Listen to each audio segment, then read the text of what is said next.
Alles ist eins.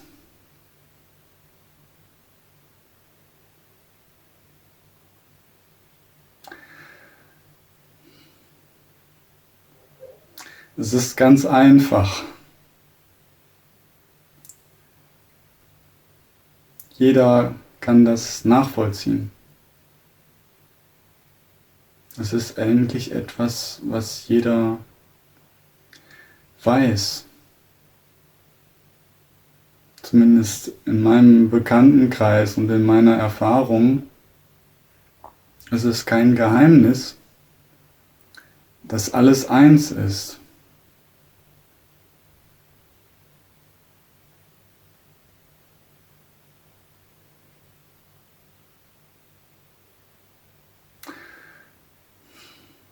Aber die Tragweite dieser Wahrheit ist so unermesslich groß, dass doch die meisten es übersehen, scheinbar. Und dass auch ich den Großteil meines Lebens in Dunkelheit verbracht habe.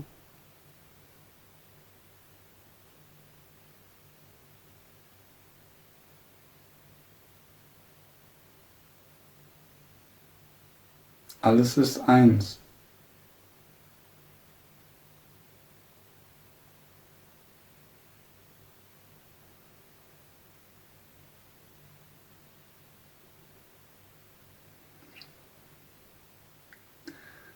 Alles ist eins. Das ist das Einzige, was wir mit Sicherheit sagen können.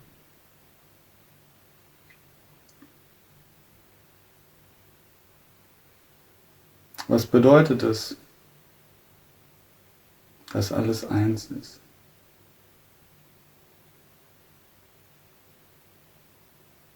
Wir wissen ja, dass alles verbunden ist. Nichts kann ohne das andere existieren. Es ist ein Kreislauf alles. Das sind verschiedene Aspekte, ja, die, mit denen man beschreiben kann, was es bedeutet, dass alles eins ist.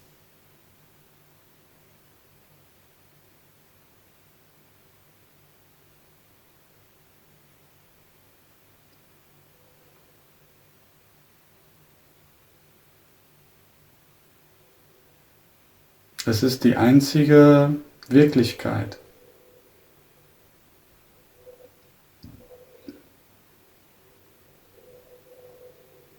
Die Tatsache, dass alles eins ist die einzige Wahrheit, die es gibt.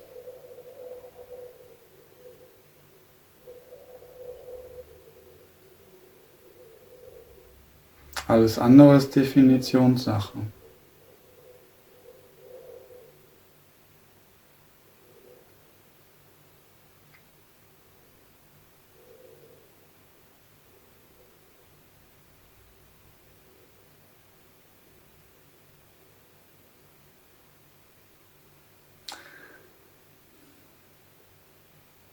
Ja, es ist dreist, ich weiß, von Wahrheit zu sprechen,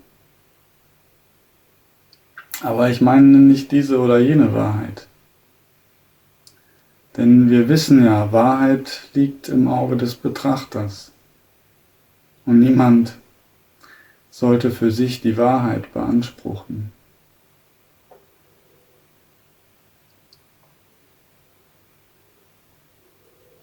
Aber ich glaube, dass jeder zustimmen kann,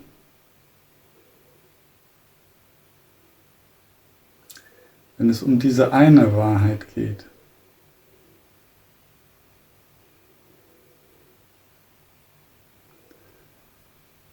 Nämlich die Wahrheit, dass alles eins ist.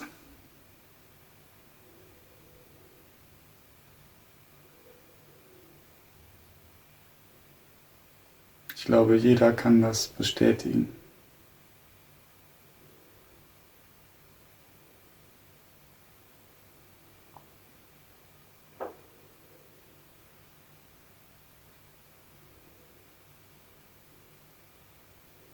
Alles, was existiert, ist miteinander verbunden und steht in gegenseitiger Wechselbeziehung.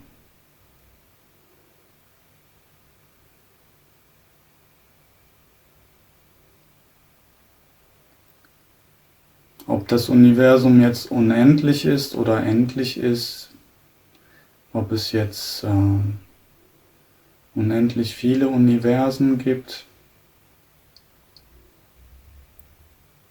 oder nur eins, das sei mal alles dahingestellt. Nicht so wichtig.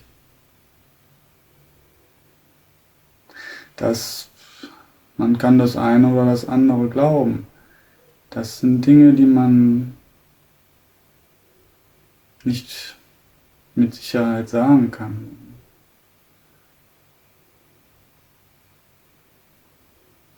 Aber alles, was existiert, egal was es auch sei und wie man es auch definieren mag, ist miteinander verbunden. Und dadurch ist es eins.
Und ich finde es mittlerweile, jetzt finde ich es sehr wichtig,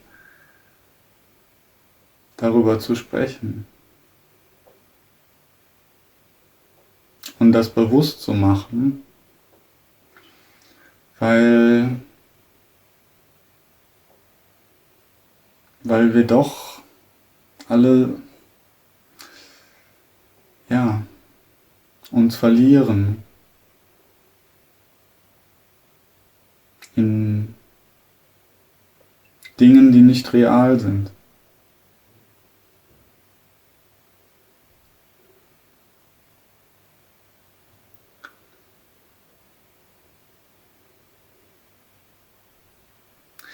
Denn das Einzige, was wahr ist, ist die Einheit.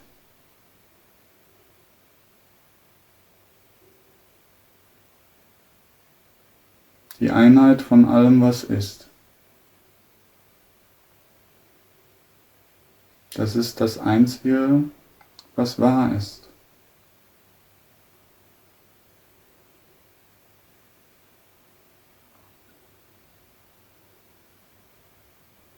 Und alles, was in Erscheinung tritt und alles, was unterschiedlich ist relativ.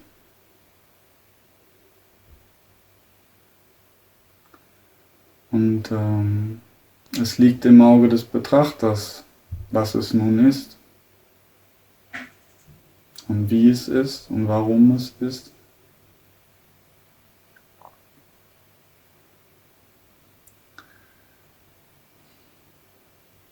Und selbst der Betrachter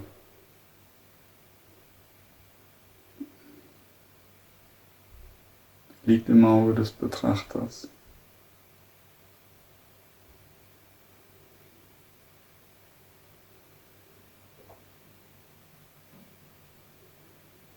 Alles relativ. Unwirklich. Flüchtig.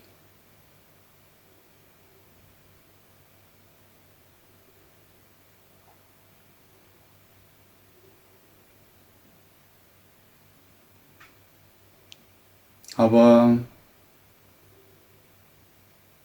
wir leben so, als wenn die Dinge, die wir gerade im Moment so definieren, wie wir sie gerade definieren, als wäre das die Wirklichkeit, als wäre das die Wahrheit.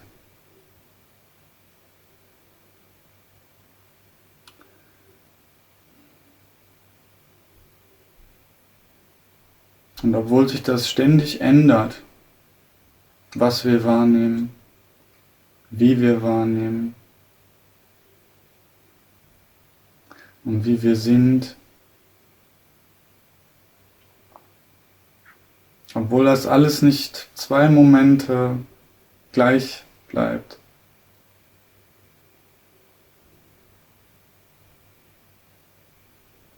Nichts überdauert den Moment in der Welt der Vielfalt und der Erscheinungen. Es mag vielleicht so aussehen, als wenn ich eine Person bin, die jetzt hier sitzt und in diesem Moment bin ich so und im nächsten Moment bin ich immer noch so. Aber das ist nicht der Fall.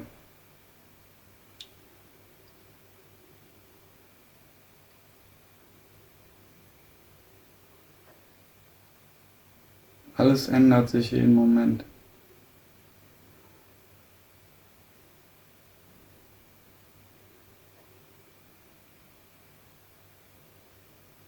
Und völlig wahllos halten wir dieses und jenes fest in unseren Gedanken, in unseren Gefühlen, in unserer Wahrnehmung. Wie Schatten huschen wir daher.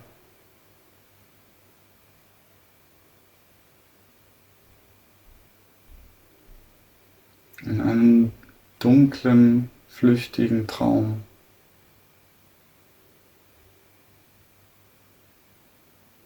Und das Leid der ständige Begleiter.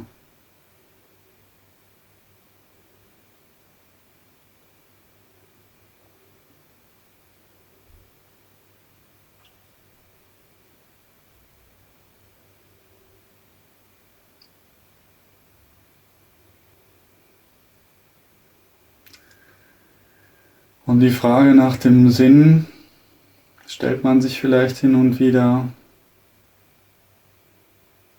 findet unbefriedigende Antworten und huscht weiter.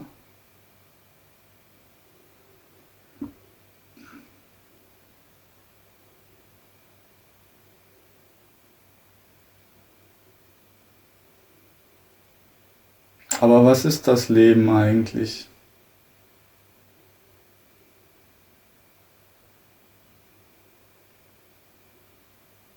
Und wer sind wir eigentlich?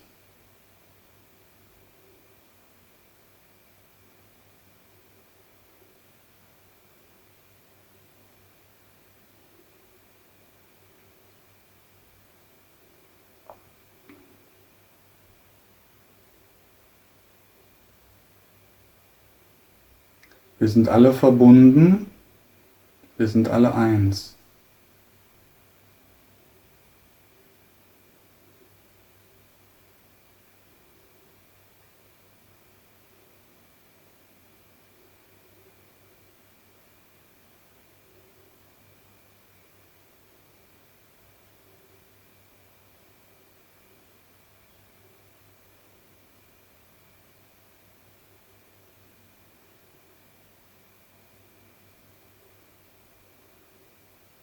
Es ist alles eins.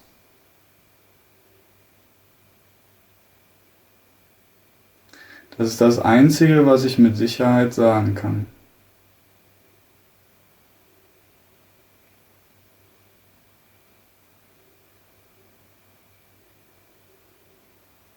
Und ich bin mir sicher, dass wir da alle übereinstimmen.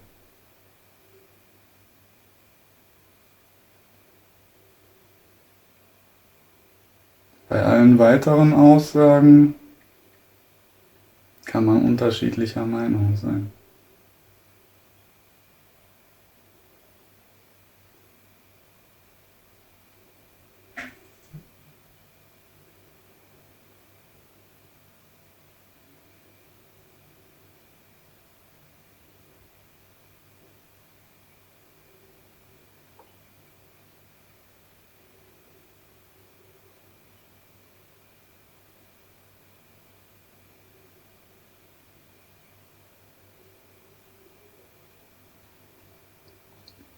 Jetzt klingt es vielleicht sehr negativ, wenn ich sage, dass wir das Menschsein eigentlich hauptsächlich so kennen, dass wir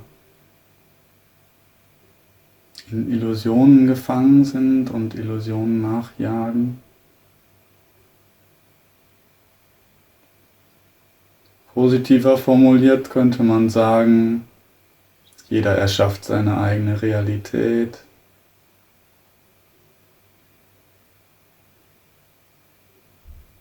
Jeder ist Schöpfer seines Lebens.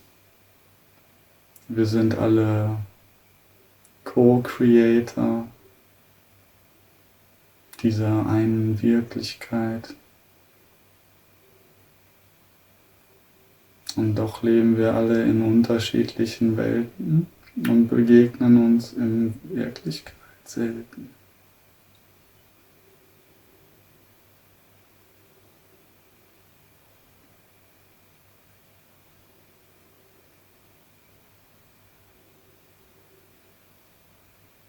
Aber überhaupt von wir zu sprechen, ist schon problematisch.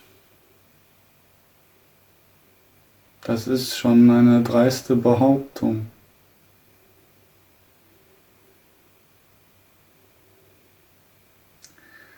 Denn wie gesagt, das Einzige, was sicher ist, ist, dass alles eins ist.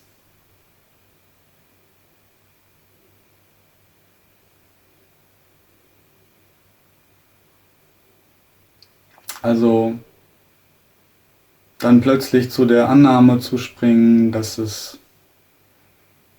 uns gibt, dich und mich und die anderen, das ist schon ein gewagter Schritt. Kann man das beweisen?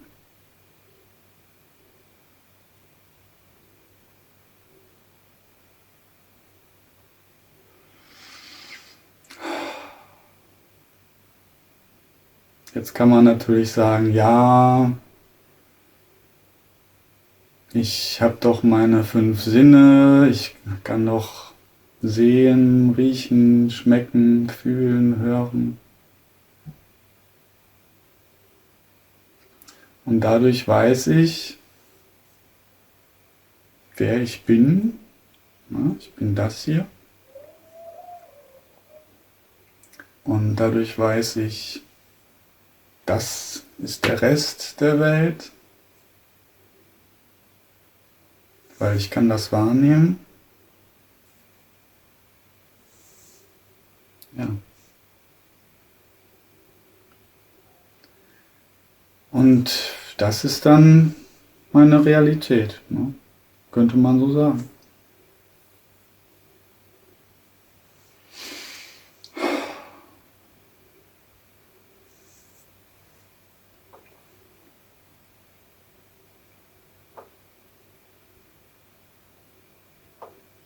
Trotzdem ist das eine gewagte Behauptung.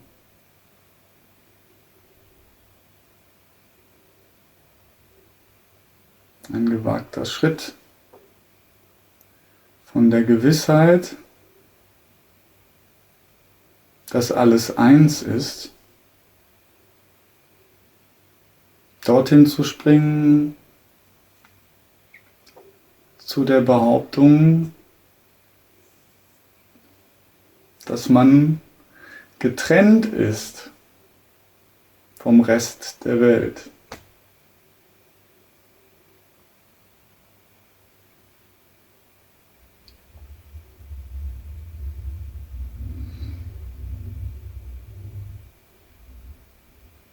Das ist eine Interpretation.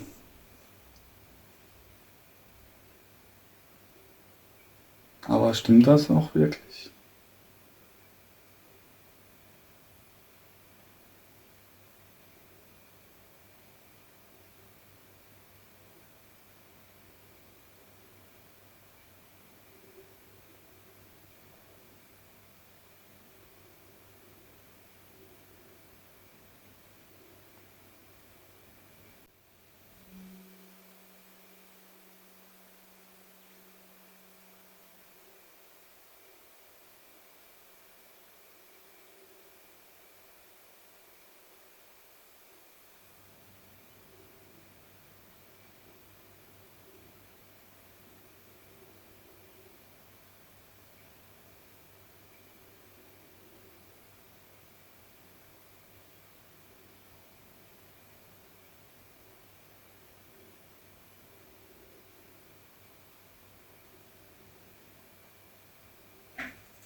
Alles ist eins. Alles ist verbunden.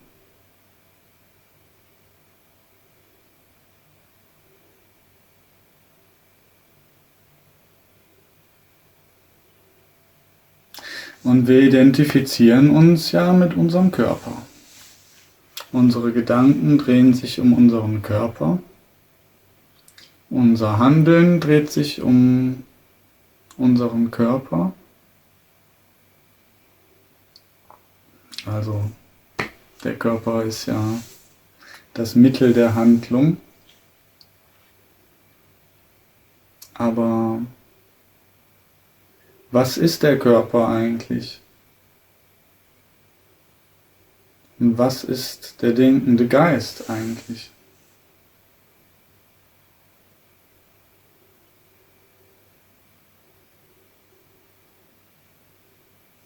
Für jeden sicherlich etwas anderes. Ein bisschen zumindest.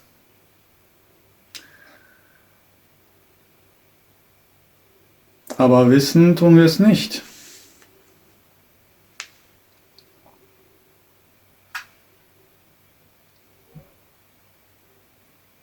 Wenn man das Wesen des Körpers, wenn man das Wesen der Wahrnehmung und der Welt, wenn man die Dinge hinterfragt und danach sucht, was sie wirklich sind, wer ich wirklich bin, was die Welt wirklich ist, was das Universum wirklich ist, wie der Körper wirklich funktioniert. Das alles wissen wir nicht. Und je tiefer wir hineinschauen und forschen, desto mehr Fragen tauchen auf. Mit jeder Antwort, die man findet, tauchen neue Fragen auf. Und es ist kein Ende in Sicht. Und je mehr man weiß, desto mehr weiß man, dass man eigentlich nichts weiß. Was bedeutet, dass man erkennt, dass alles, was man imstande ist, sich an Wissen anzueignen, im Vergleich zu dem, was es zu wissen gibt, unendlich wenig ist. Und unendlich wenig ist nichts. Deswegen der Ausspruch, ich weiß, dass ich nichts weiß.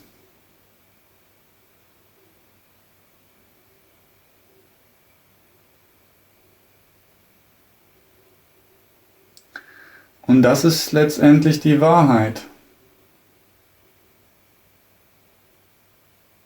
Das ist das Einzige, was man mit Sicherheit wissen kann. Dass man nichts weiß. Das ist letztendlich ehrlich zu sich selbst sein. Ehrlich zu sein bedeutet, sich einzugestehen und überhaupt einzugestehen, dass man nichts weiß.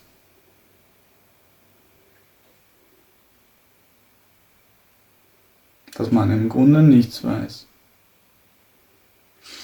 Denn alles, was man glaubt zu wissen, wird schnell widerlegt von anderen oder von einem selbst im Laufe der Zeit.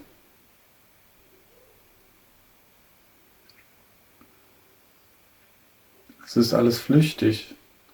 Es ist flüchtig und substanzlos. Es ist alles nicht real.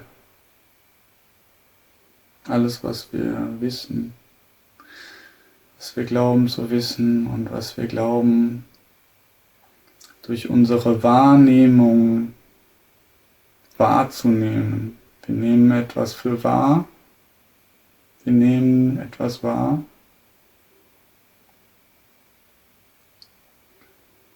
Aber auch die Wissenschaft, die ja wirklich ein einziger Kindergarten ist, auch die zeigt uns ja schon längst, dass der Beobachter und das Beobachtete sich gegenseitig beeinflussen.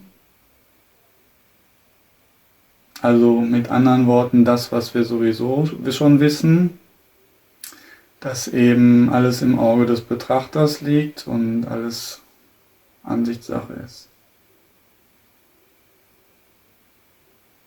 Und es gibt ja unendlich viele Blickwinkel und unendlich viele Ebenen der Wirklichkeit.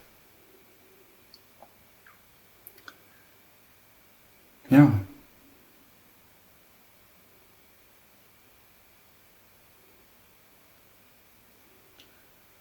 Aber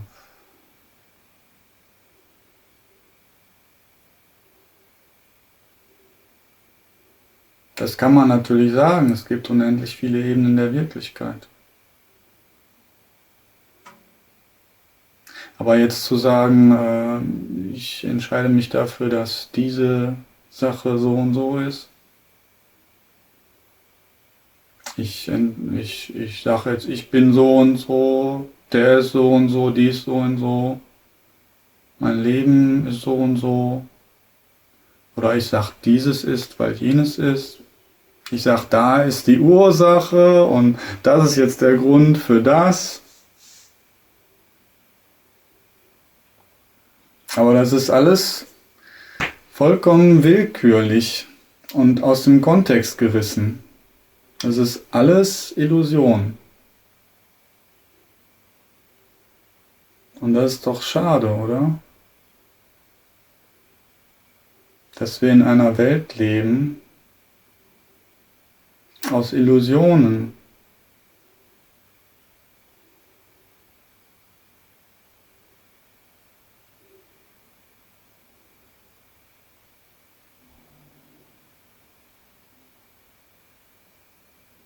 wo es im Prinzip keine echte Liebe gibt, weil jeder in sich selbst und in seinem eigenen Traum gefangen ist.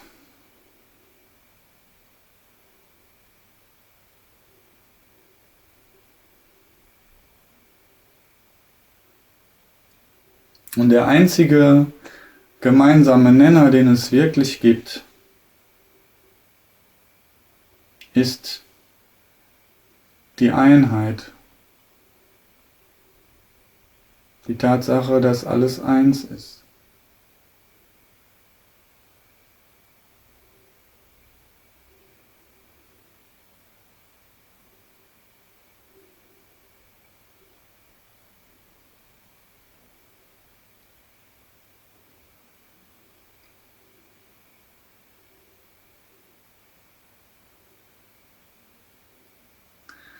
Und das kann man gedanklich, kann man das gedanklich erfassen? Vielleicht.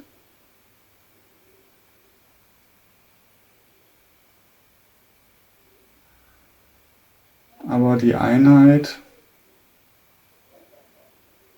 erfordert keine Gedanken.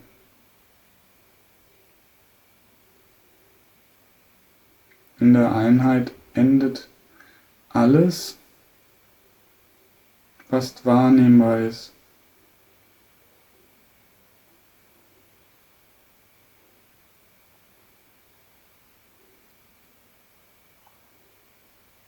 Denn alles, was wahrnehmbar ist, ist relativ, flüchtig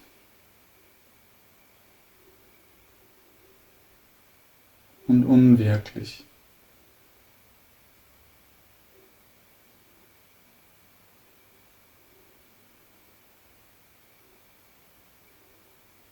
Genauso wie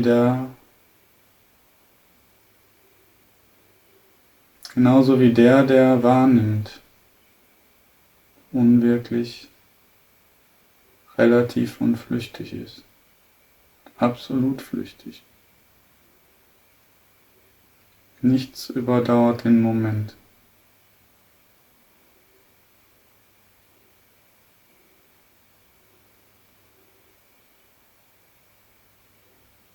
Also was ist die Welt?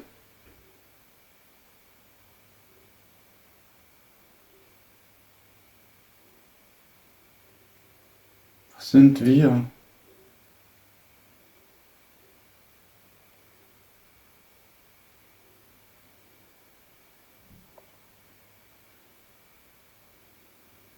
Abgesehen davon, dass wir eins sind.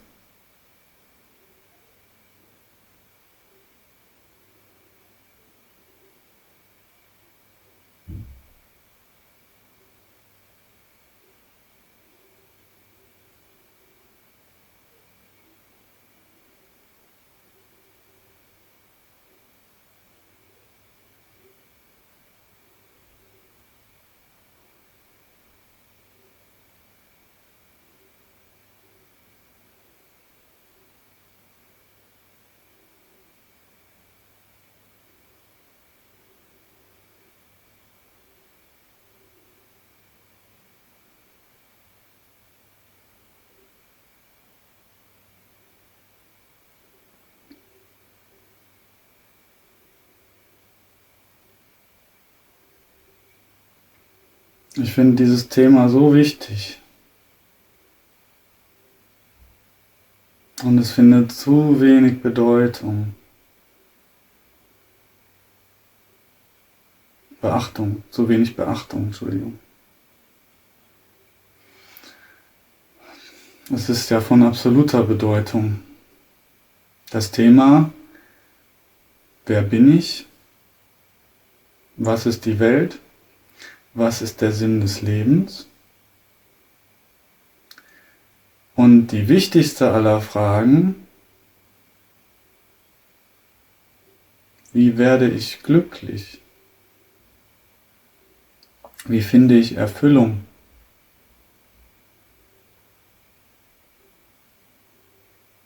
Das ist ja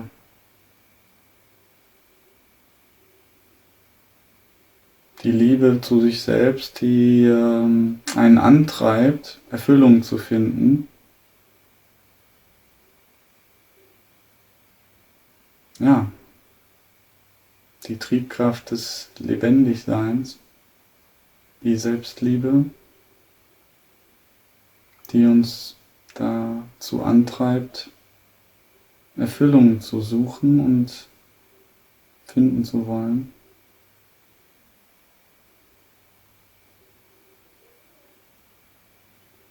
Das größte Glück, was irgendwie möglich ist, dauerhaftes Glück und ewiges Leben. Was wäre das Schönste, was man sich vorstellen kann? Was wäre das, was du dir wirklich wünschst? Was wäre das Wunderbarste, was du dir vorstellen kannst, was du dir wünschen würdest für dein Leben?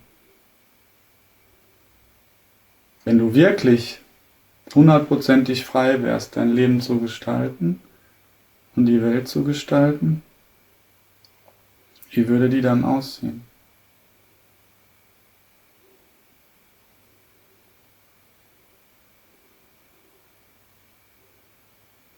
Wenn man jetzt ganz wenig Fantasie hätte, dann würde man vielleicht sagen, ja, ich wünsche mir ein glückliches, zufriedenes Leben mit Frau und Kind und einem schönen Haus und guten Freunden und ein langes, gesundes Leben.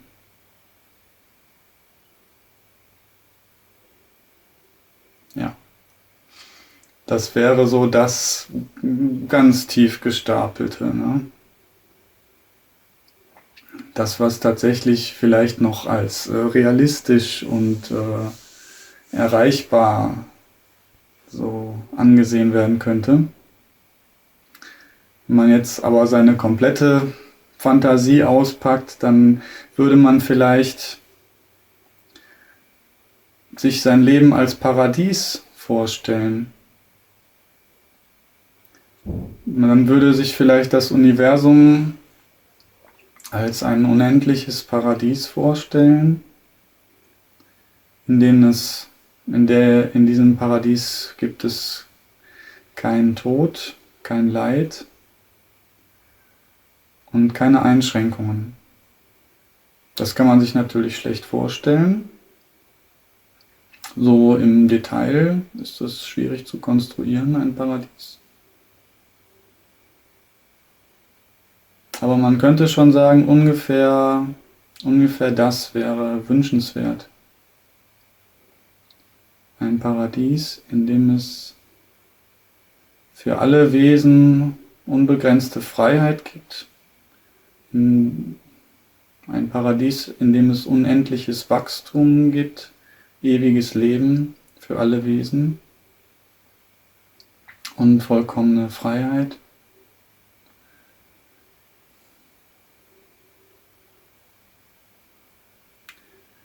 Muss man sich nicht komplett detailliert vorstellen, aber das wäre so das,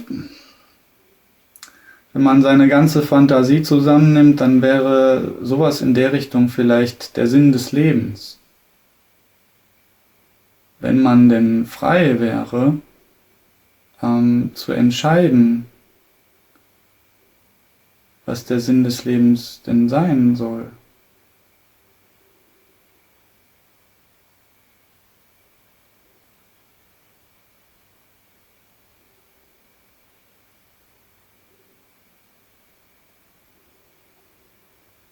Aber ja, die Frage nach dem Sinn des Lebens ist wirklich wichtig. Aber es ist letztendlich, ist diese Frage nicht zu trennen von der Frage, was ist das Leben eigentlich? Und von der Frage, wer bin ich eigentlich?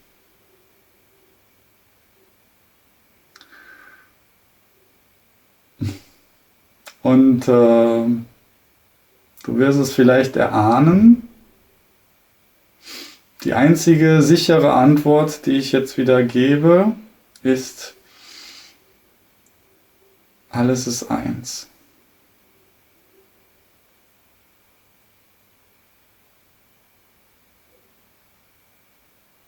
Und wenn du nach irgendwas, wenn du von irgendetwas, was auch immer du wahrnimmst und was auch immer du denkst oder was auch immer erscheint, wenn du zum Kern der Sache vordringst,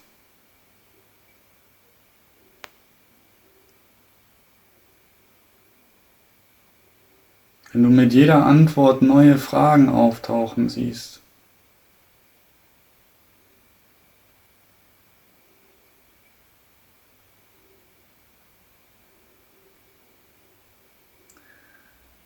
dann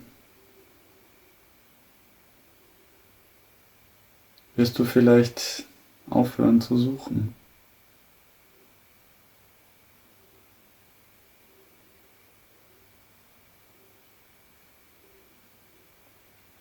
Nach der Wahrheit. Wir suchen uns ja immer wieder neue Wahrheiten, weil die Wahrheiten, die man halt so findet, nicht funktionieren. Die kann man nur immer wieder über den Haufen werfen. Es funktioniert nicht.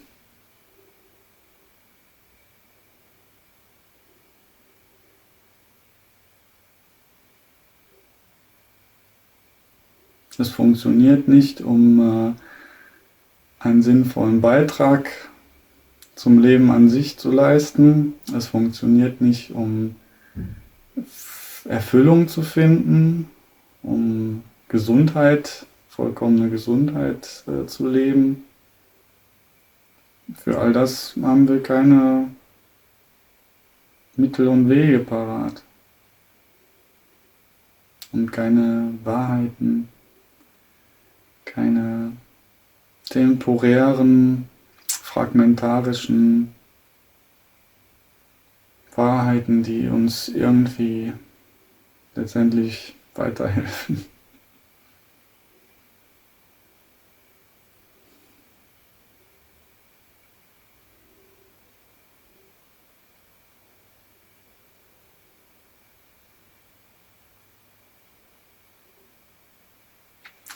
Also wäre es da nicht sinnvoll,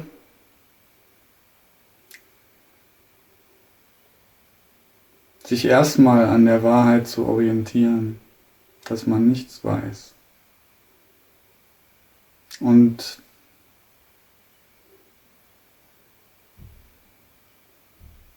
ja, sich darin mal zu vertiefen und darin zu sein, im Nichtwissen.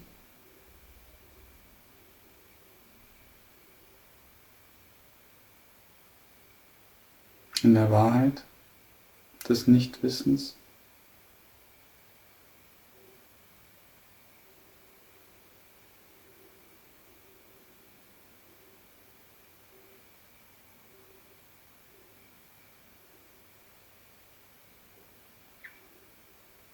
Und zu schauen, ob man von dort aus eigentlich irgendwo hin kann.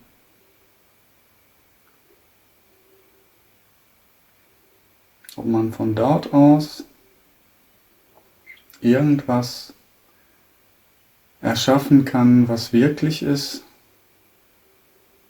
Ob man irgendetwas wahrnehmen kann, was wirklich real ist.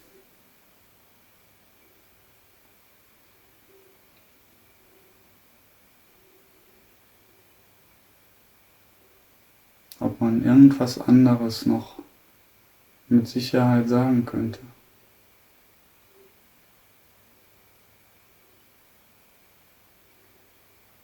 Das ist die Frage.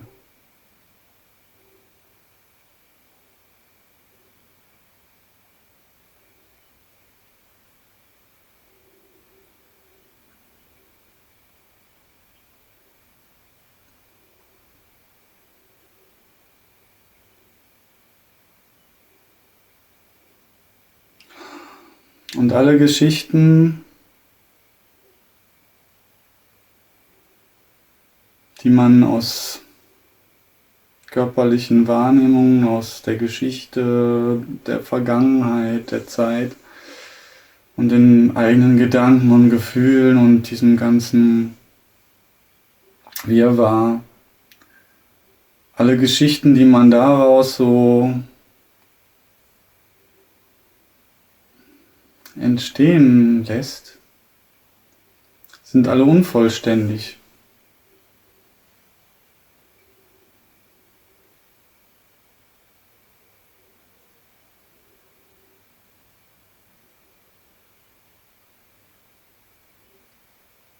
Sie sind unvollständig und entbehren jeder Grundlage.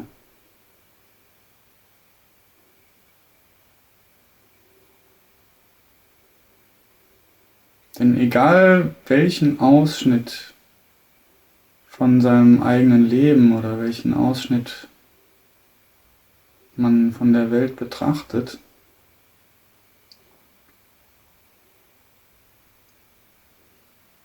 das ist immer unvollständig.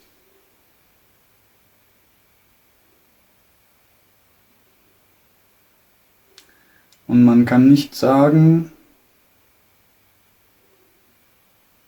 wo endet es und wo beginnt es. Und das betrifft alle Erscheinungen. Und das betrifft auch das eigene Ich. Das betrifft den eigenen Körper. Und es betrifft auch den eigenen Geist.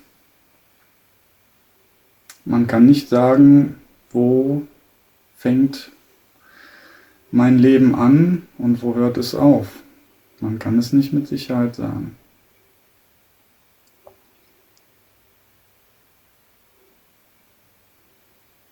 Ich muss das jetzt nicht detailliert erklären und ausführen.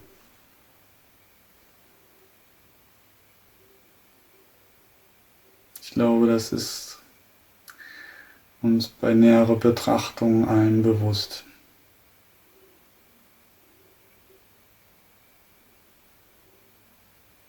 Man kann nicht sagen, wo beginne ich, wo höre ich auf, wo beginnt irgendetwas, wo hört es auf, wo ist die Grenze zwischen mir und der Welt. Definitionssache.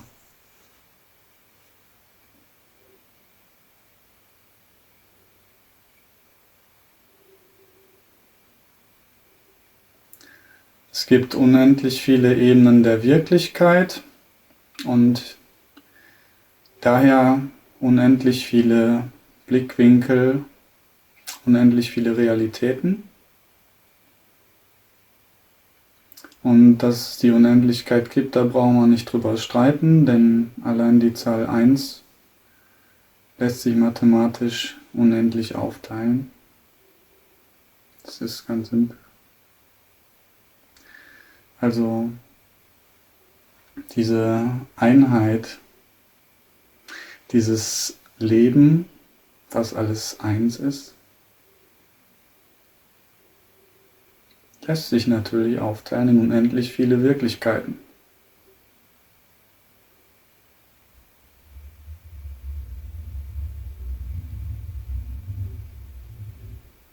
Und genauso lässt sich die Definition von mir selber in unendlich viele Definitionen aufteilen. Und ich kann, je nachdem, welche Ebenen ich nutze, um mich selber zu definieren, kann ich sagen, okay, mein Leben hat begonnen, als ich geboren wurde. Ich kann sagen, mein Leben hat begonnen, als ich bewusst wurde, wann auch immer das war. Oder mein Leben hat begonnen, als meine Eltern Sex hatten und mich gezeugt haben. Oder mein Leben hat begonnen. Ja, wann hat es begonnen? Ne?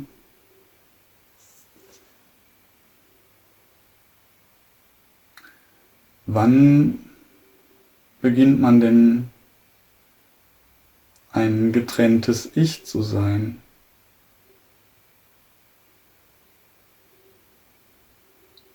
Hm?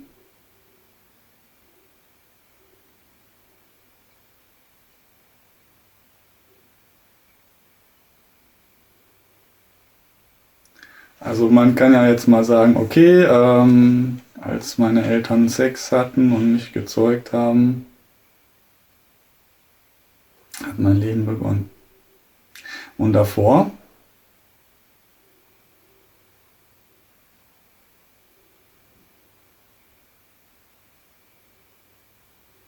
Hm.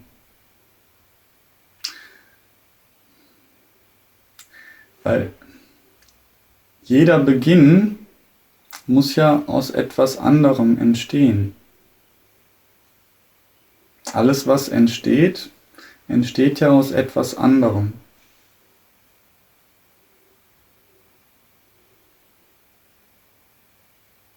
Und diese Kette kann man natürlich fortführen. Was, ne, hier Eizelle und Samenzelle. Und was war die Samenzelle davor? Was war die Eizelle davor? Das war irgendwie der Stoffwechsel meiner Eltern und das wiederum ist aus Nahrung, hat sich das zusammengesetzt, aus verschiedenen Pflanzen und Tieren, die wiederum von Luft und Erde gelebt haben, also von den Elementen irgendwo und letztendlich ist das auch wieder zurückzuführen auf die Entstehung der Erde und Sonnensystem und Galaxie und so weiter. Ja, also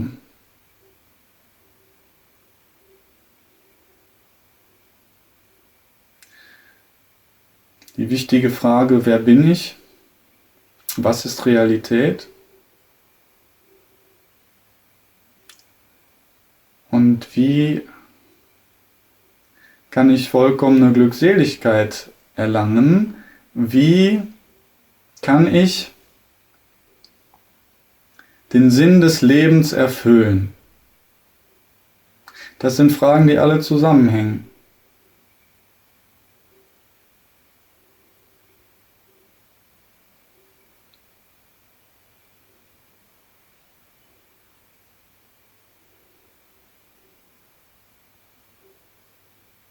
Und die Antwort darauf ist eben,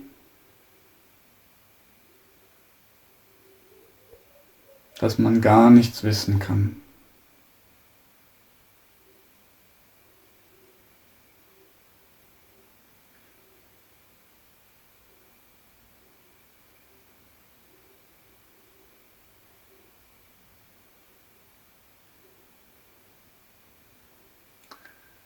Also,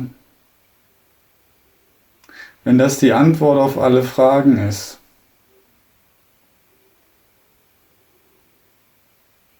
warum ignorieren wir diese Tatsache ständig? Warum verweilen wir nicht einfach in dieser Wahrheit, in der Wahrheit des Nichtwissens?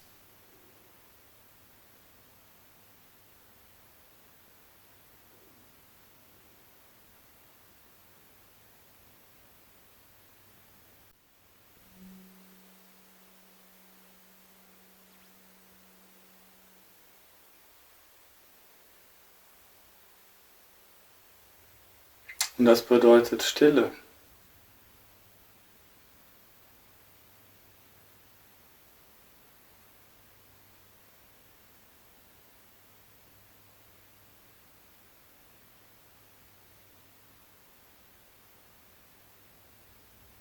Das bedeutet Sein.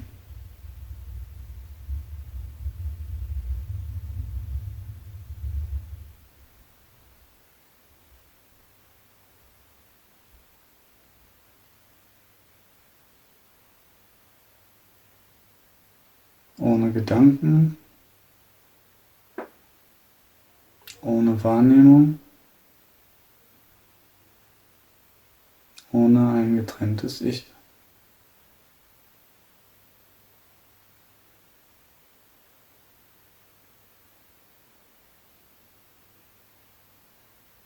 Einfach in der Wahrheit des Nichtwissens, des absoluten Nichtwissens verweilen.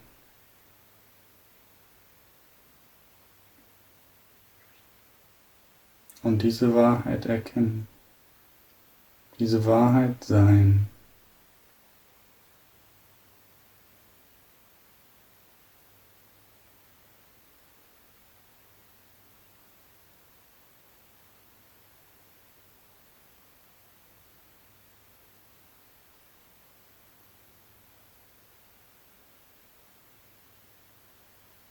Das ist die Antwort auf alle Fragen.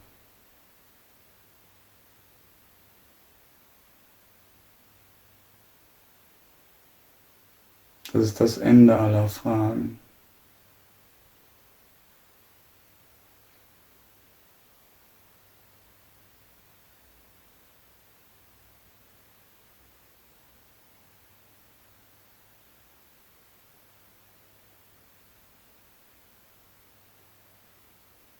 Das ist das Ende der Abspaltung. Das ist auch das Ende der Unvollkommenheit. Denn das ist das Einssein.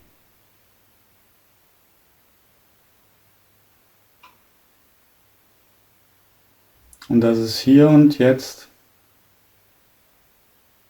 die Realität.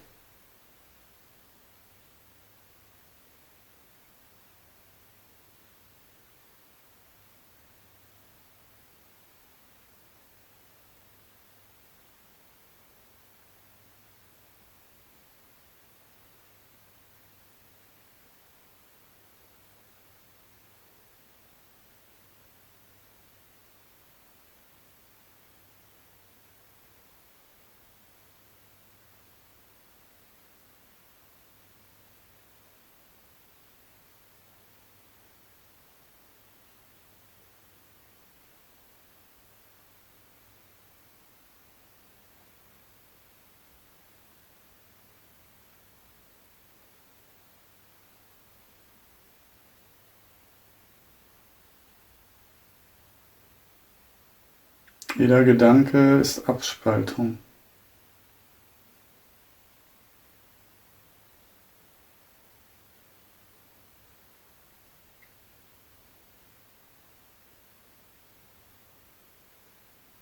Das illusionäre Ich und Gedanken und die Wahrnehmung der Getrenntheit, das hängt alles zusammen.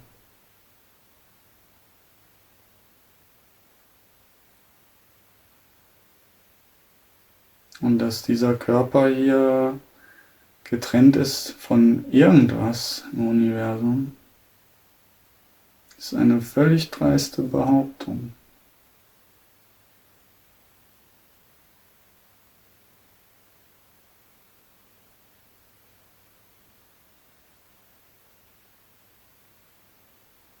Denn was ist dieser Körper in seiner Essenz? Er ist das eine Sein, das alles ist.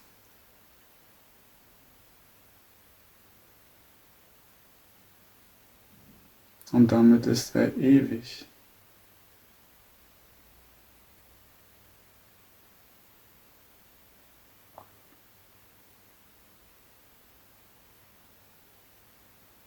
Damit ist das wahre Selbst ewig.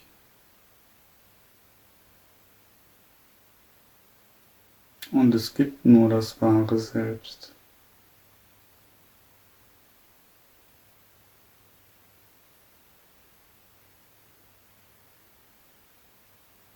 Denn Illusionen sind Illusionen, sie existieren nicht.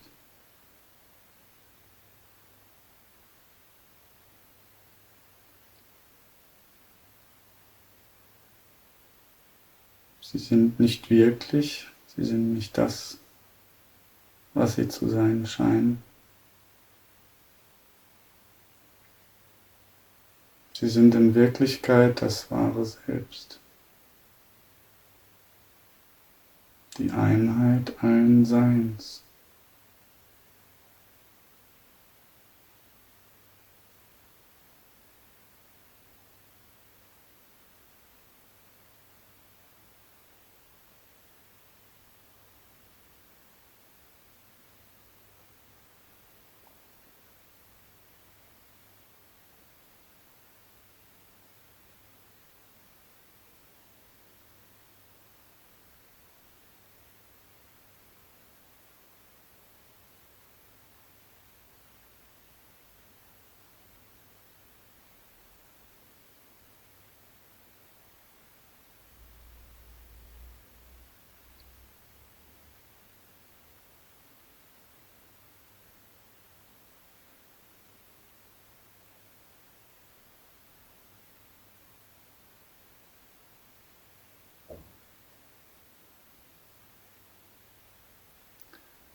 Stille ist die Summe von allem, was ist.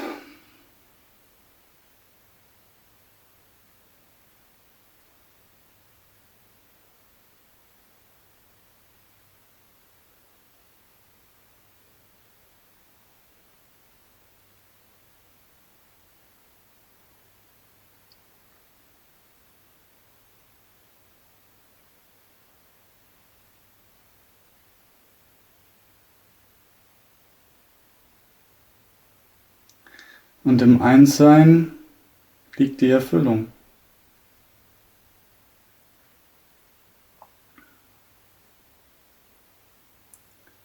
Denn im Einssein liegt alles.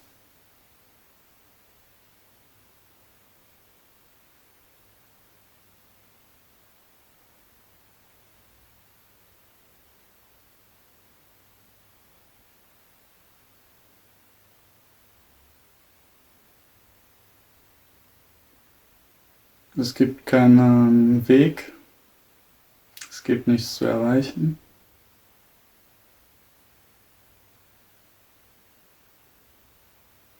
Denn das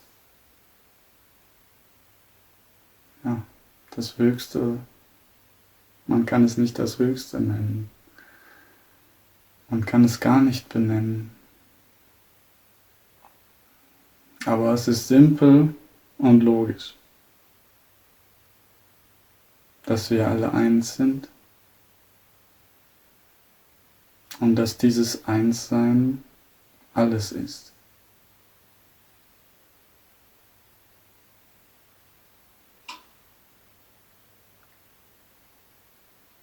Daher gibt es nichts, wonach dieses Einssein streben könnte.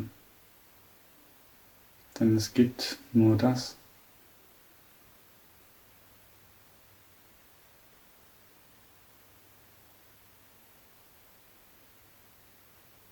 Es ist grenzenlos.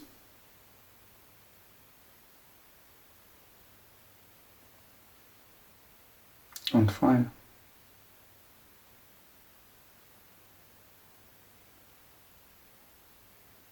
Und ewig.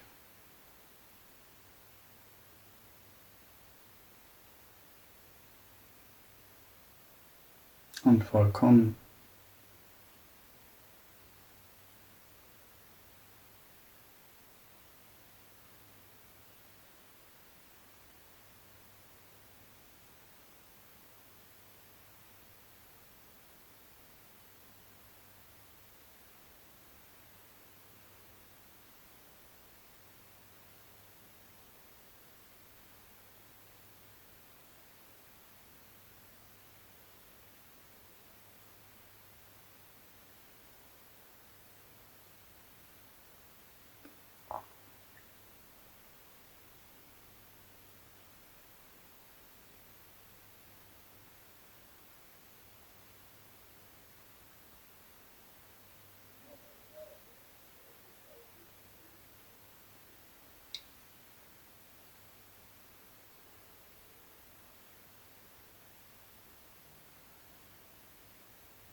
Und wenn ganz viele Fragen auftauchen,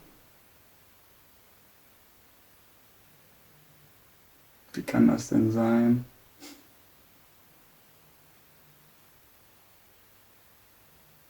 Tja.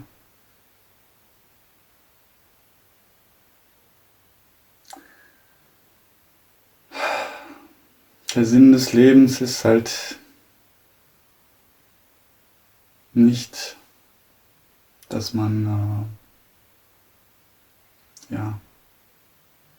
ein schwieriges Leben hat, wo man mit vielen Widerständen zu kämpfen hat, wo man viele einigermaßen nette und schöne Erfahrungen macht und viele schlimme Erfahrungen. Ja, und dann hat man halt die Blüte seines Lebens, wenn man Glück hat und ist gesund und kräftig, und dann geht alles zur Neige und man hat immer noch nicht rausgefunden, was man hier auf der Welt eigentlich soll. Oder man weiß es zwischendurch und dann weiß man es wieder nicht, weil man hat sich doch geirrt.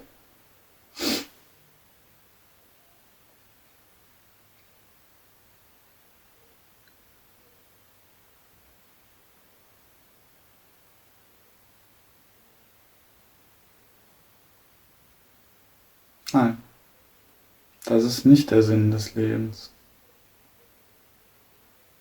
Dann zu sterben und irgendwie vielleicht zu hoffen, dass man in den Himmel kommt, oder sich zu denken, okay, es gibt Karma, ich muss noch 430 Millionen Leben leben, dann habe ich die Freiheit erreicht. Dann habe ich die Erfüllung vielleicht irgendwann gefunden.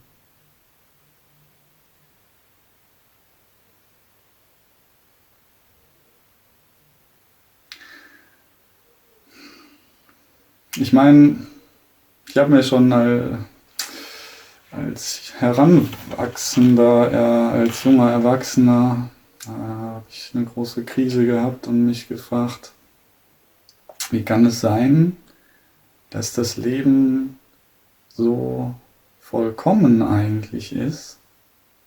Wir alle haben ja teilweise hier und da Einblicke haben dürfen in die Vollkommenheit des Lebens, in die Unermesslichkeit.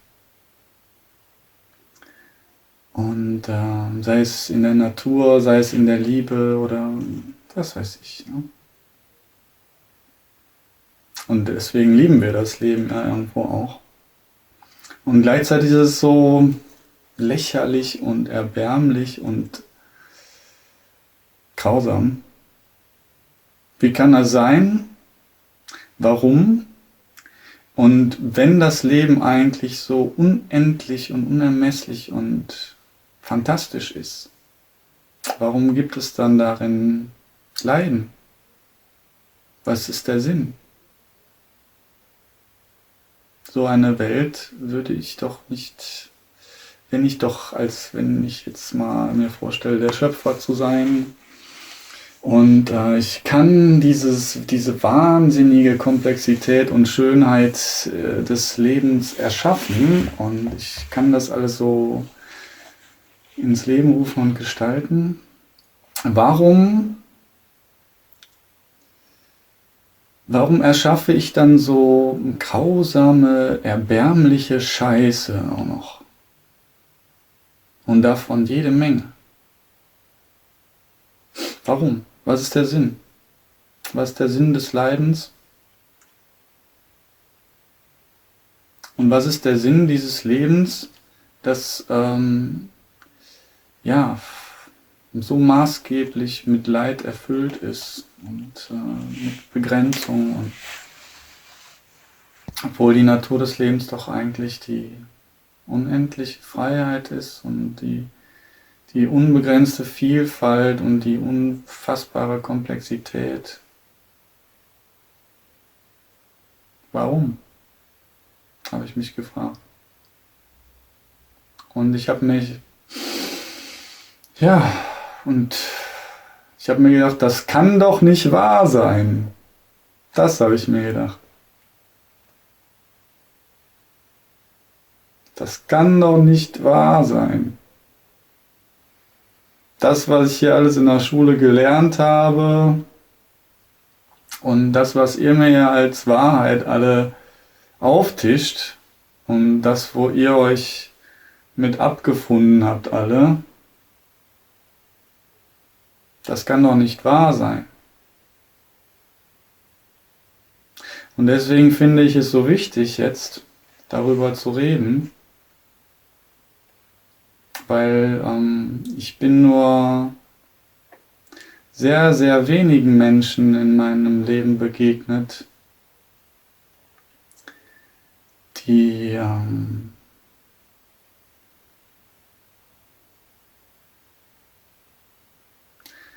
die nicht davon ausgehen, dass es so ist, so leidgetränkt, das Leben. Und dass es nicht begrenzt ist. Und dass das, was eben erfahrungsgemäß, das, was so ziemlich fast alle als so gemeinsamen Nenner, als gemeinsame Wirklichkeitsvereinbarung so hingenommen haben und so von Generation zu Generation weitergeben, nämlich, dass das Leben schwierig ist, dass man eine kleine begrenzte Person im unendlichen großen Ganzen ist und dass man sich mit Krankheit, Konflikt, Frustration und kleinen Freuden auch und kleinen Erfolgen und ja, man erreicht Ziele und dann sind die wieder wertlos und man muss weiter rennen und neue Ziele erreichen. Und letztendlich rennt man auf seinen eigenen Tod zu. Das ist ja so, ja, bei leider scheinbar fast allen Menschen die gemeinsame Wirklichkeitsvereinbarung.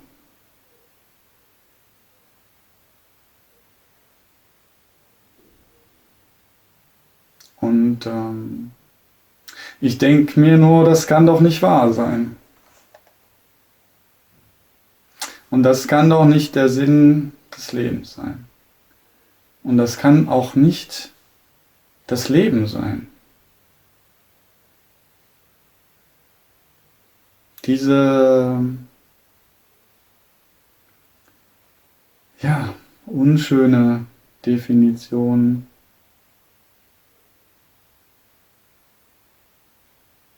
auf die sich anscheinend so viele geeinigt haben. Natürlich gibt es da immer hier und da kleine Abweichungen. Ne? Jeder sieht das nochmal ein bisschen anders. Und ist ja auch toll, dass wir alle so individuell sind. Aber es gibt eben diese Gemeinsamkeiten, die teilweise schön und unschön sind. Aber ja, also manche glauben ja an Gott. Und man kann natürlich auch an die Vollkommenheit des Lebens glauben. Und wenn man daran glaubt, das ist ja ähnlich wie an Gott zu glauben eigentlich, dann kann das so alles nicht wahr sein, wie uns das erzählt wurde und wie wir das so gelernt haben. Und es gibt viel zu wenige Menschen, die eigentlich mal richtig tief gegraben haben um zu dem zu kommen, was eigentlich wahr ist. Und es ist sicherlich nicht einfach, darüber zu sprechen, weil die Wahrheit sich eben nicht in Worte fassen lässt. Alles ist eins. Aber eben die Wahrheit, dass man nichts wissen kann. Also dass das Nichtwissen eigentlich die Wahrheit ist. Und wo es Nichtwissen gibt, wo Nichtwissen ist, da ist auch kein Ich. Ein Ich, das irgendetwas wissen könnte über irgendetwas.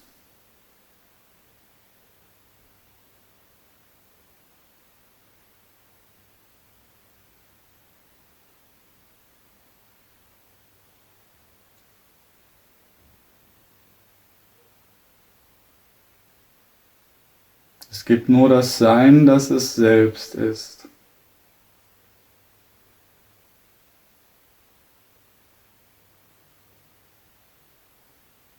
Und das bin ich und das bist du und das ist alles.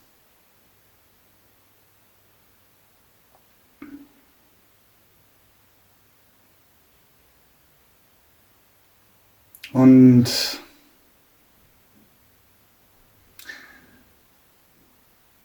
wenn da jetzt Gedanken auftauchen, die sagen, ey, das ist aber langweilig,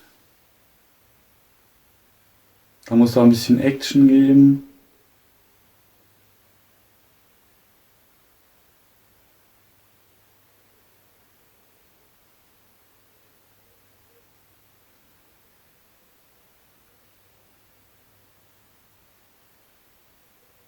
Ja, dann kann ich nur sagen, klar, der Verstand, der braucht natürlich Action, um sich davon abzulenken, dass er gar nicht existiert. Ja.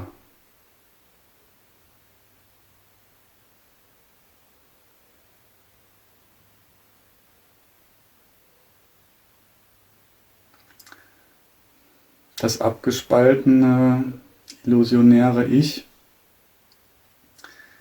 das braucht natürlich alles Mögliche, um Erfüllung zu finden, um den Sinn seines Lebens zu erfüllen, um Glückseligkeit zu erlangen, um das große Problem zu lösen,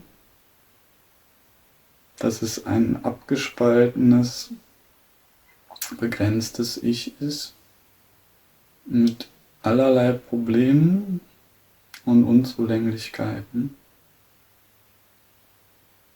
Es ist natürlich ständig rastlos und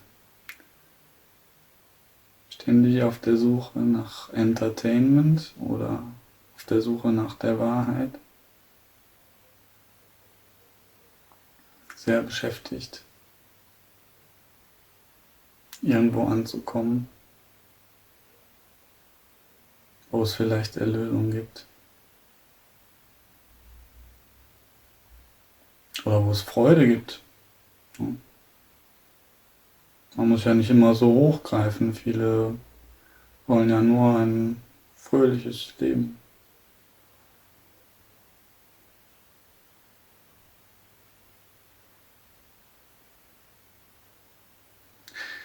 Aber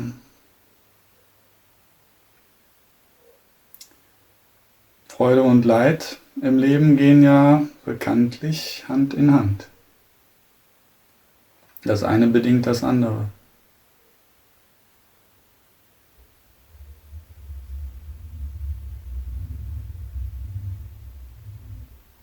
Und das kann auch gar nicht anders sein, weil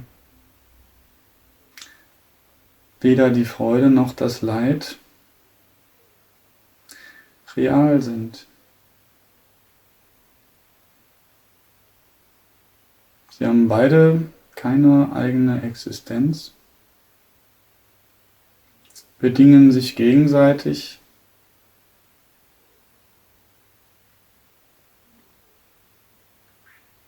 sind zwei Seiten der gleichen Medaille.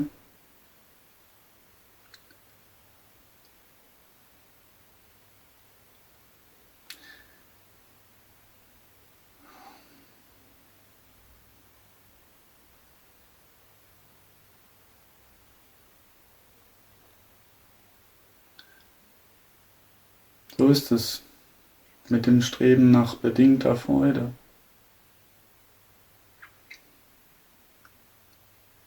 Freude, die an Bedingungen gebunden ist, Freude, die also vergänglich ist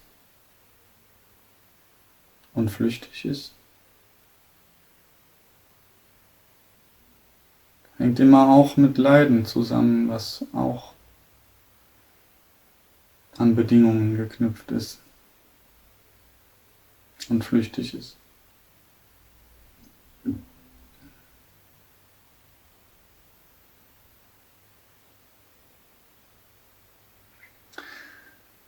Also genau genommen wissen wir eigentlich schon aus Erfahrung, dass das Streben nach weltlicher Freude auch weltlichen Schmerz mit sich bringt. Also eigentlich sinnlos ist, danach zu streben, weil man bekommt immer beides.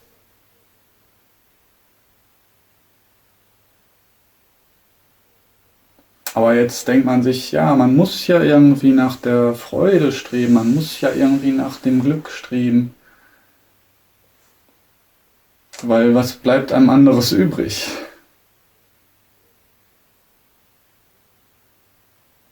Man muss ja was tun, man muss ja irgendeinen Weg gehen.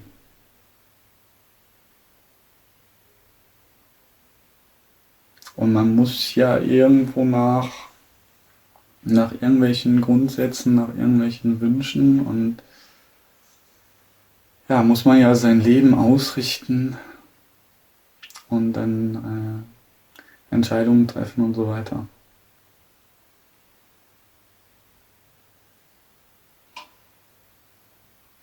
Ja, wenn man in der Illusion lebt, dann ist das alles sehr wirklich und sehr ernst und sehr bedeutsam und was anderes gibt's ja gar nicht. Ne? Man kommt ja nicht da raus, ne? Solange man in der Illusion lebt, ein abgespaltenes Ich zu sein, welches so und so definiert ist, von dem man glaubt, dass es irgendwelche Substanz, irgendwelche Dauerhaftigkeit hätte. Und das kann man nur glauben, weil man nicht genau hinschaut, weil man nicht bewusst ist.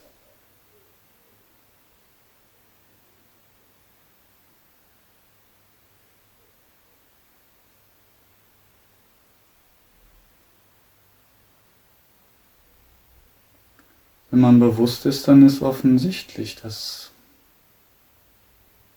es ein illusionäres Konstrukt ist, ein Phantom, ein Phantom, was Phantome jagt.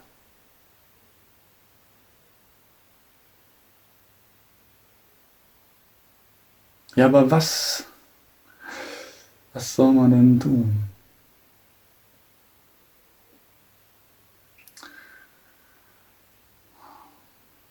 Ich kann doch nicht mein Leben lang still sein und im vollkommenen Frieden verweilen. Das geht doch nicht. Das ist nicht erlaubt.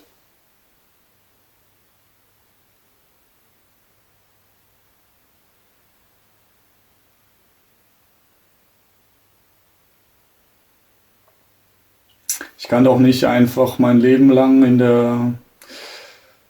im unsterblichen, grenzenlosen, vollkommenen Sein verweilen, was die einzige Realität ist.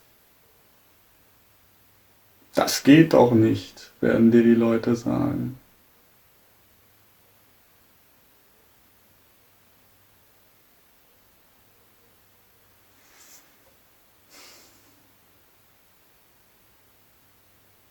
Merkst du selber, ne?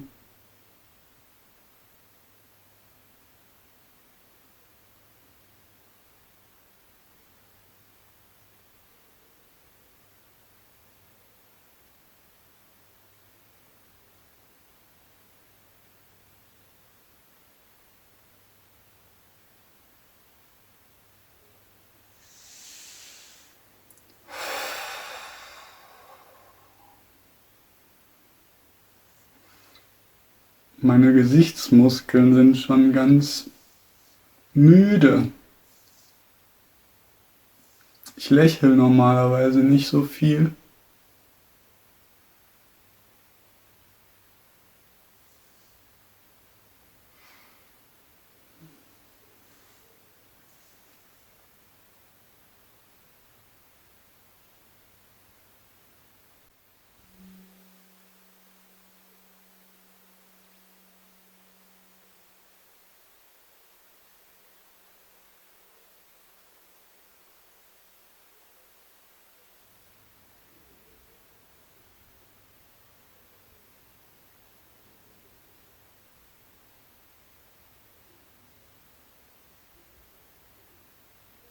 Ja, Vertrauen.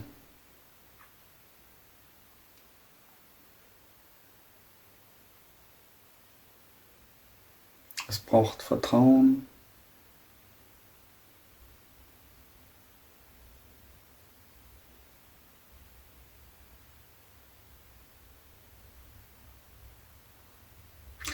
Wenn man umgeben ist von unzähligen Menschen und anderen Lebewesen, die der festen Überzeugung sind,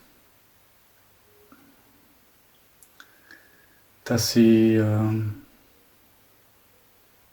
kleine, unbedeutende, abgespaltene Wesen sind.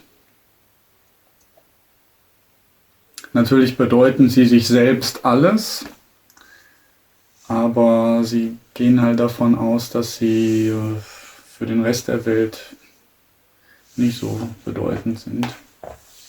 Zumindest in der Gesamtheit der Welt. Nur kleine Punkte.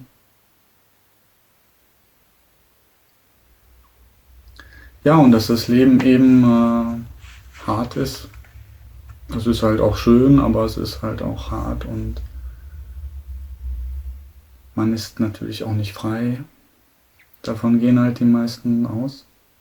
Das Leben ist kein Ponyhof, ist kein Paradies.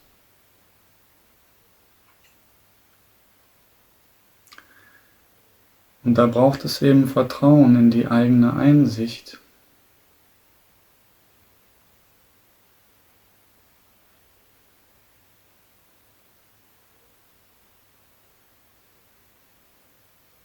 Und Vertrauen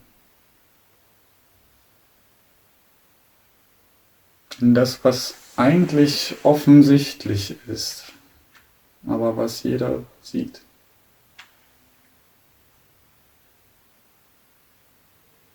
Nämlich, dass alles eins ist und dass eins alles ist.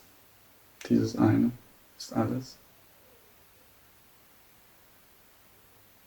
Und deswegen ist dieses eine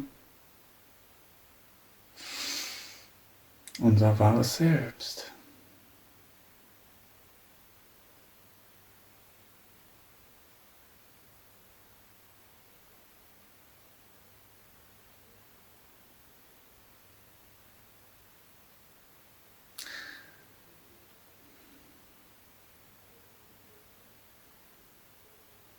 Und das ist vollkommen.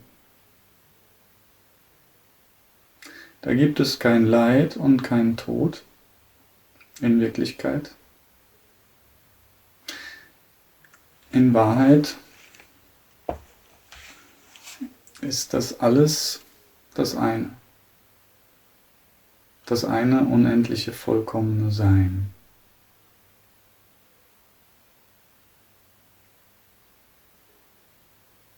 Und wenn wir darin verweilen und uns nicht von flüchtigen Illusionen verführen lassen und entführen lassen,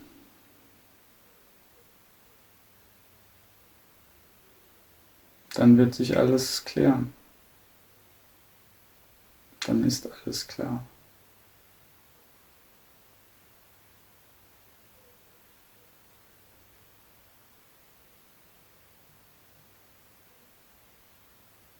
Dann ist alles im Frieden.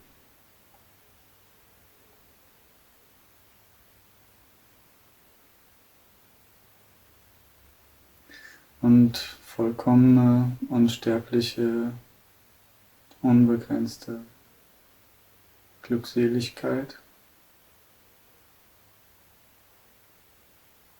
unbegrenzte Weisheit, Sein.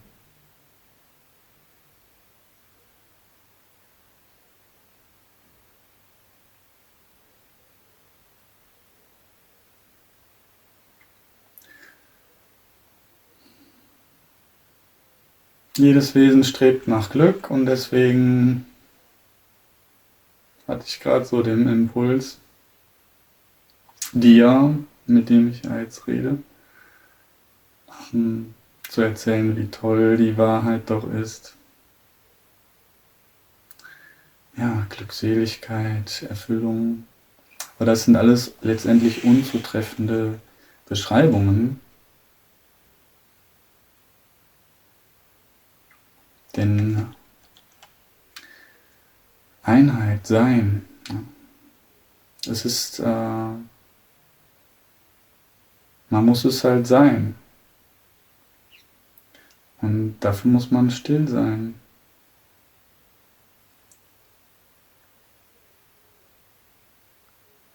Und man braucht eben auch dieses Vertrauen, um zu sagen, ja, ich glaube, dass die Wahrheit wichtiger ist als die Illusionen. Das Vertrauen besteht doch letztendlich, was nötig ist, steht doch letztendlich darin, darauf zu vertrauen, dass die Wahrheit es wert ist, verwirklicht zu werden, dass die Wahrheit, dass der Sinn des Lebens nicht im Verfolgen von Illusionen besteht, sondern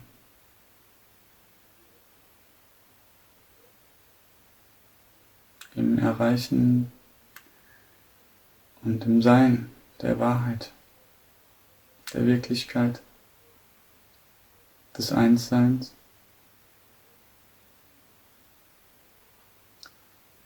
Und die Wahrheit des Nichtwissens.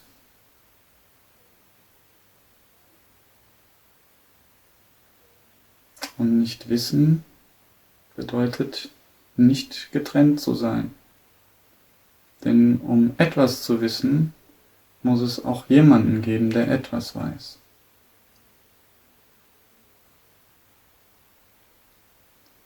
Und sobald es diesen jemanden gibt, ist er getrennt vom Rest der Welt. Und das, was er weiß, ist ein Fragment, welches eine Illusion ist. Genauso wie das getrennte Selbst, was er ist, was er glaubt zu sein.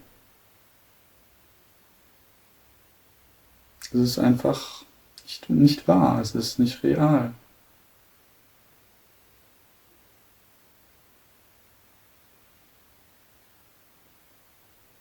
Das, was real ist, hat keine Form.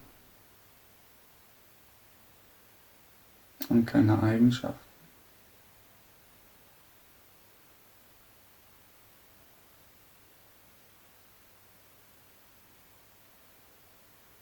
Und deswegen ist Stille oder Leere ein guter Wegweiser.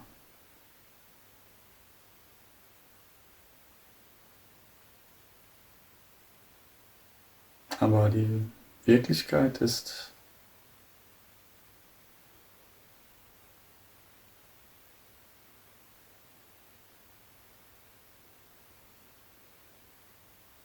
alles übertreffend.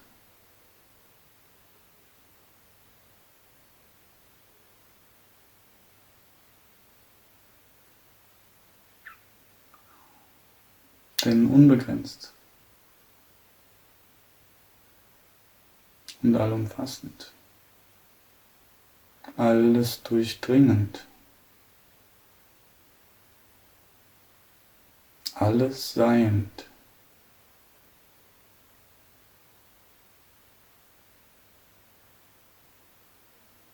Ewig und frei.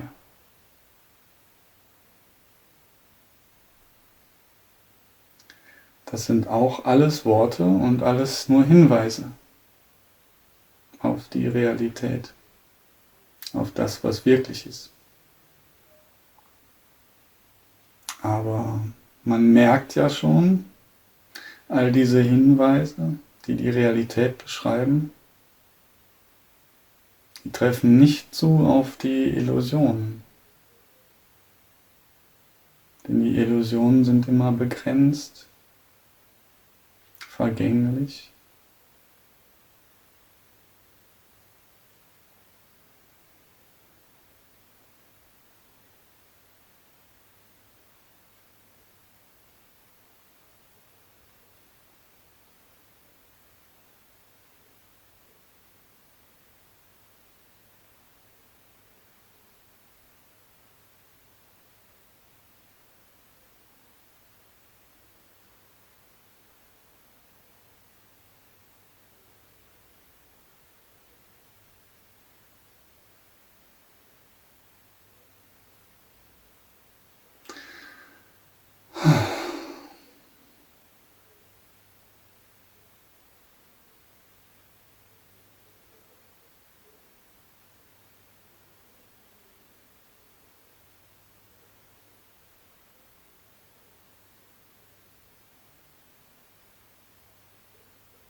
Verfang dich nicht im Dickicht der Welt.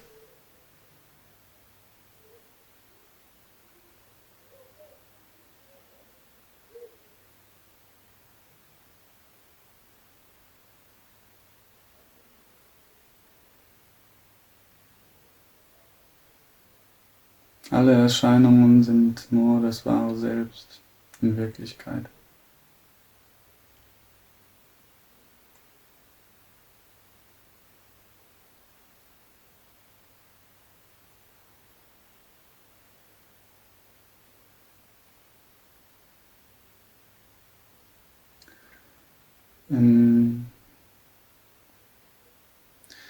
In Wahrheit sind alle Erscheinungen das wahre Selbst.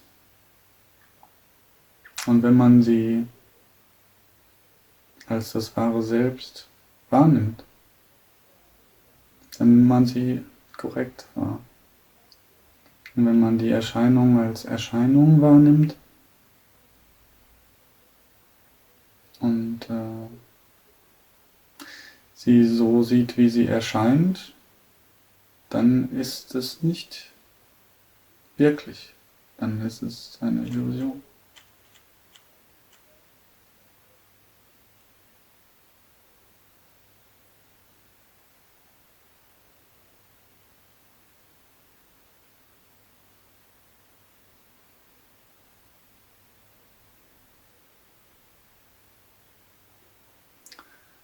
Ja, und dann tauchen vielleicht Ängste auf, Zweifel, wo führt das alles hin?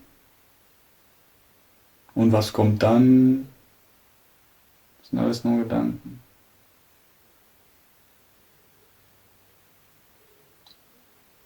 Und die hängen natürlich auch mit körperlichen Sachen zusammen. Ohne Körper gibt es auch kein Denken. Beziehungsweise ohne die begrenzte Wahrnehmung eines scheinbar konsistenten, eigenständigen Körpers. Diese Wahrnehmung bedingt Gedanken und Gefühle, Raum und Zeit, das Universum letztendlich.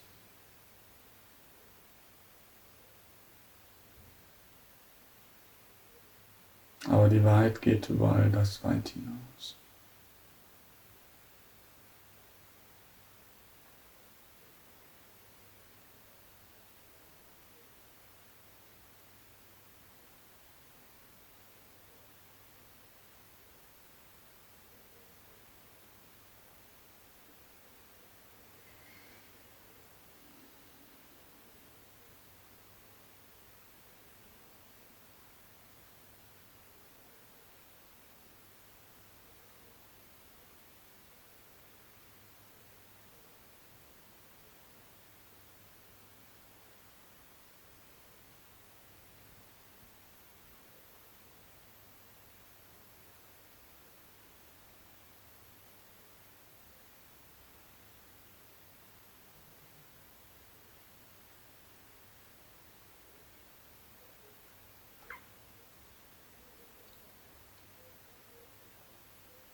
Und die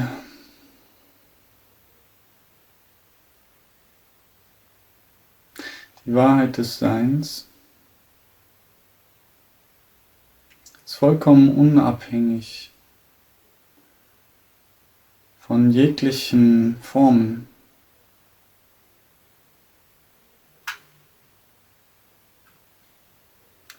Die ewige Präsenz des Seins kann nicht unterbrochen oder gestört werden von Gedanken, Wahrnehmungen, Gefühlen, von Umständen. Sie ist an nichts gebunden, die ewige Präsenz.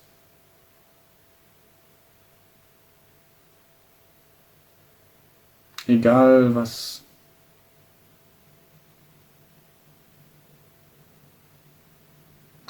was du wahrnimmst, egal was du glaubst zu sein und ja.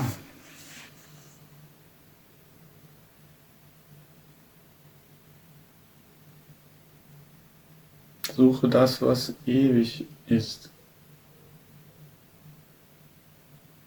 Alles andere ist Schall und Rauch.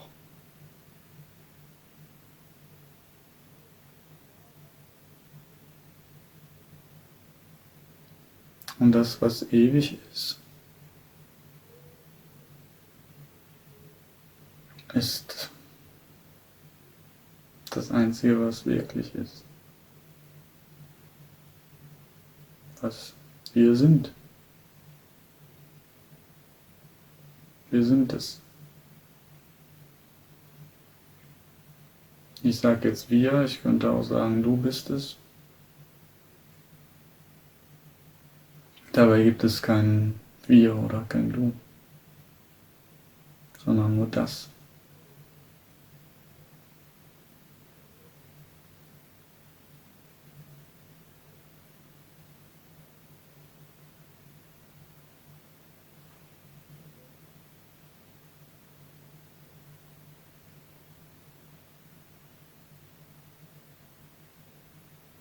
Ja, und das ist Grenzenlosigkeit, das ist Frieden.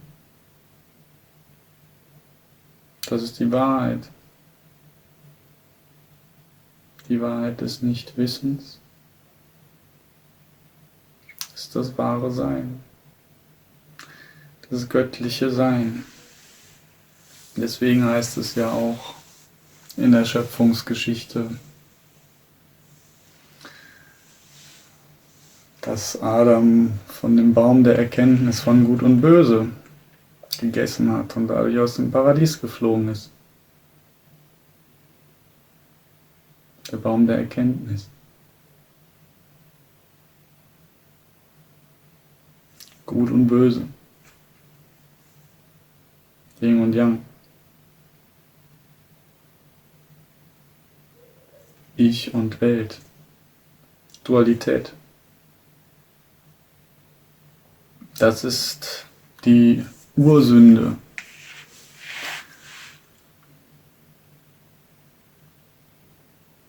Das ist eben, da fängt die Scheiße an. Und da können wir zurückkehren zum Nichtwissen, zum Nicht-Unterscheiden, Nicht-Wissen, zur Wahrheit des Nichtwissens. Denn die Erkenntnis von Gut und Böse ist letztendlich einfach nur die Illusion von Gut und Böse. Die Illusion von Yin und Yang, die Illusion von Ich und Welt, die Illusion der Abspaltung, die Illusion der Begrenztheit, die Illusion der Vergänglichkeit, die Illusion des Leidens und des Unerfülltseins.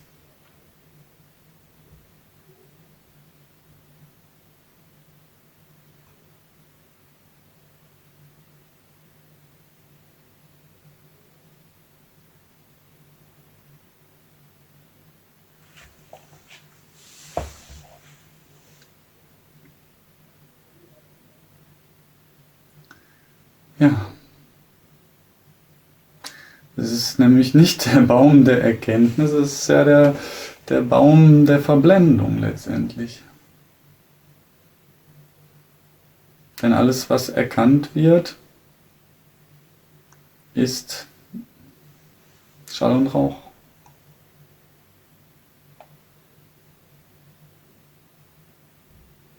Alles, was erkannt wird, ist eben vollkommen Definitionssache. Es ist flüchtig und unwirklich. Es ist ein begrenztes, illusionäres Etwas. Sei es jetzt gut oder schlecht, mag man es gut oder schlecht nennen, groß oder klein.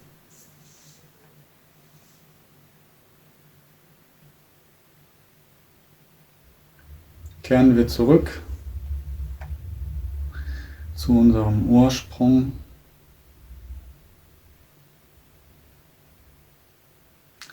Zum Einssein.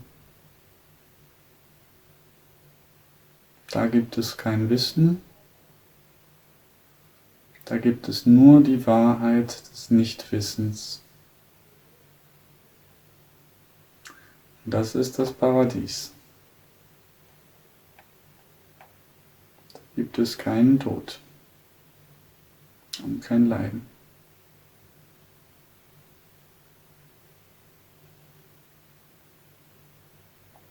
Und da ist auch nichts so, wie es scheint. Also, ich meine jetzt, ja, das, was wir als Welt kennen, ist eben alles nicht so, wie es scheint. Wenn man eins ist damit.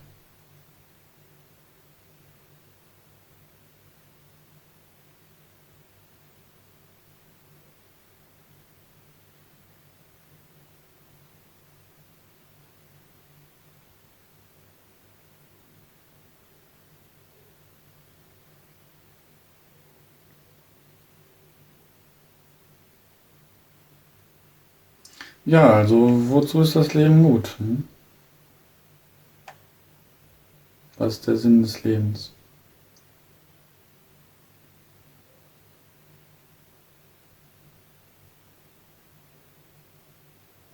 Der Sinn des Lebens ist eben,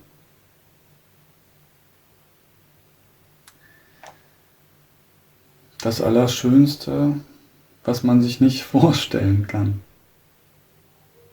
Der Sinn des Lebens ist so unermesslich wundervoll, dass es völlig jenseits liegt von allem, was wir erstreben könnten. Und was wir dem Leben für einen Sinn geben könnten.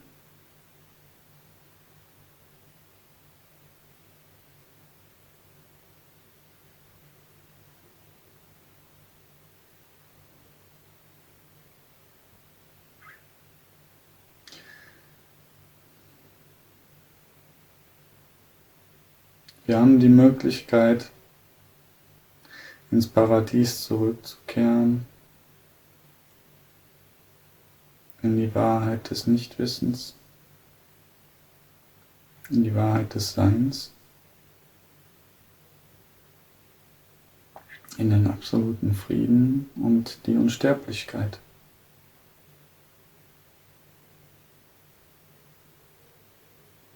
Das ist doch ein ganz schöner Sinn, oder?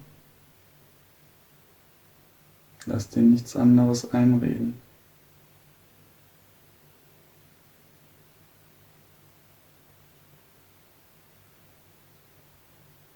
Du hast das Beste verdient.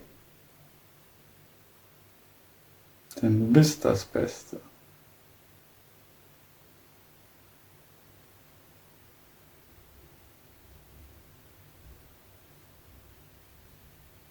Du bist das göttliche, ewige Sein. Die vollkommene Harmonie und Liebe.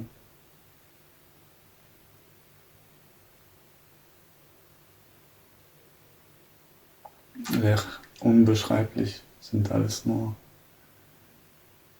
Worte,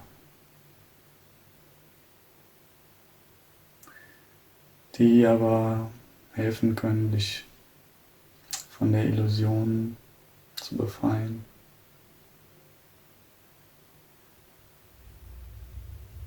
Und dir die Sinnlosigkeit des Strebens nach Schatten klar zu machen.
Egal was geschieht, lass alles kommen und gehen. Die Präsenz des ewigen Seins ist die Konstante, die Wahrheit, die du bist.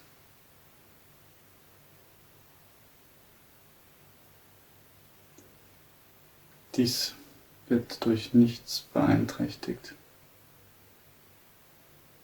immer präsent.